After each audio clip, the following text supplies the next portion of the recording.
యేసుక్రీస్తు శుభనామమున నా ప్రియ సహోదరి సహోదరులారా, మీకు వందనాలు శుభములు తెలియచేస్తున్నాను. ఈరోజు వాగ్దానము ఎఫెసీయులకు రాసిన పత్రిక 6వ అధ్యాయము 3వ వాక్యమును ధ్యానించుకుందాం.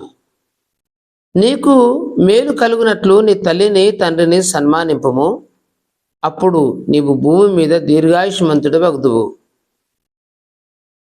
ప్రియమైనటువంటి దేవుని బిడ్డలారా, నీకు మేలు కలుగునట్లు నువ్వు మేలు పొందుకోవాలని ఆశపడితే దేవుడు కొన్ని కండిషన్స్ మనకి ఇచ్చాడండి. దేవుని బిడ్డలారా, మేలు ప్రతి వారు కూడా ఆశిస్తారు. దేవుని దగ్గర ఏదో ఒక మేలు పొందుకోవాలని, ఏదో ఒక దీవెన పొందుకోవాలని, ఏదో ఒక బహుమానం దేవుని దగ్గర తీసుకోవాలని ఆరాట పడతాం.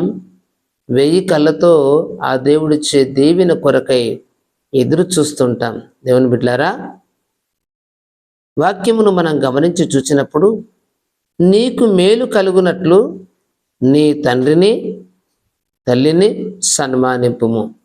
నీ జీవితంలో నీవు మేలు పొందుకోవాలంటే దేవుని యొక్క మాట వినడంతో పాటు దేవుడు నీకు ఇచ్చినటువంటి ఆజ్ఞను దేవుని సన్నిధిలో ప్రార్థించడం, ఆరాధించడం, మందిరానికి వెళ్ళడం, ఇవన్నీ భక్తి ఒక ఎత్తు అయితే మంచిదే. దానితో పాటు నీ తల్లిని నీ తండ్రిని సన్మానించాలి, గౌరవించాలి. వారికి నీవు విలువనియ్యాలి. వారికి నీవు సహాయం చేసేవాడుగా, ఆదుకునేవాడుగా, వారిని ప్రేమించేవాడుగా నీవు ఉండాలి. వారు కష్టకాలంలో ఉన్నప్పుడు, దుఃఖ సమయంలో నీ తల్లిదండ్రులు ఉన్నప్పుడు, మరణ పడక మీద వాళ్ళు ఉన్నప్పుడు, లేక రోగస్తులై పడి ఉన్నప్పుడు వారికి నీవు చేయవలసిన సన్మానం అనగా గౌరవ మర్యాదలు, ప్రేమించవలసిన విధానము నీవు కలిగి ఉండాలి నా దేవుని బిడ్డ. అట్లా ఉన్నట్టయితే అప్పుడు నీవు భూమి మీద దీర్ఘాయుష్మంతుడు వగుదువు. నీకు ఆయుష్ పెరుగుతుంది, నీకు ఆరోగ్యం ఉంటుంది, నీకు సమాధానం ఉంటుంది. దేవుడు నిన్ను దీవిస్తాడు, నీకు మేలు చేస్తాడు. ఎప్పుడు నీ తల్లిని తండ్రిని నీవు సన్మానించినప్పుడు, ఎప్పుడు నీ తల్లిని తండ్రిని గౌరవించినప్పుడు, ఎప్పుడు నీ తల్లిని తండ్రిని వారికి విలువనిచ్చినప్పుడు, ఎప్పుడు వారిని ప్రేమించి వారి కష్టకాలమందు వారు నడవలేని, తినలేని, చూడలేని స్థితిలో ఉన్నప్పుడు నీ హస్తం వారికి అందించి ప్రేమ చూపడమే సన్మానించడం. ఇలాంటి మంచి గుణమును కలిగి ఉన్నావా నా దేవుని బిడ్డ?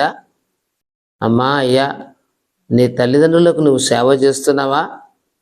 వృద్ధాప్యంలో ఉన్న నీ తల్లిదండ్రులను ఆదుకుంటున్నావా? కోడలుగా వచ్చిన నీవు నీ అత్తమామలను తండ్రి తల్లి వలె చూసి ప్రేమిస్తున్నావమ్మా? నీవు దేవుని నమ్ముకున్నావు కదా, దేవుని బిడ్డవు కదా, క్రీస్తు రక్తములో నీవు కడగబడ్డావు కదా.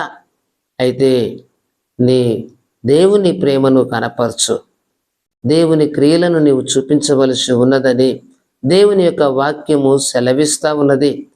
గమనించి ఆలోచించి దేవుని యొక్క వాక్యాన్ని గౌరవించి దాన్ని అర్థము చేసుకుని నువ్వు నడిచినట్లయినా నీకు దీర్ఘాయుష్యు కలుగుతుంది, నీకు దీవెన కలుగుతుంది, నీకు ఆరోగ్యము సమాధానము కలుగుతాయి. దేవుడు నిన్ను దీవించుగాక. ఆమేన్. ప్రార్థన చేసుకుందాం. ప్రేమ స్వరూపి అయిన దేవా, వందనములు స్తోత్రములు చెల్లిస్తున్నాము తండ్రి. ఈ సమయమందు నీ యొక్క వాక్కుని విన్నటువంటి బిడ్డలను దీవించి ఆశీర్వదించండి.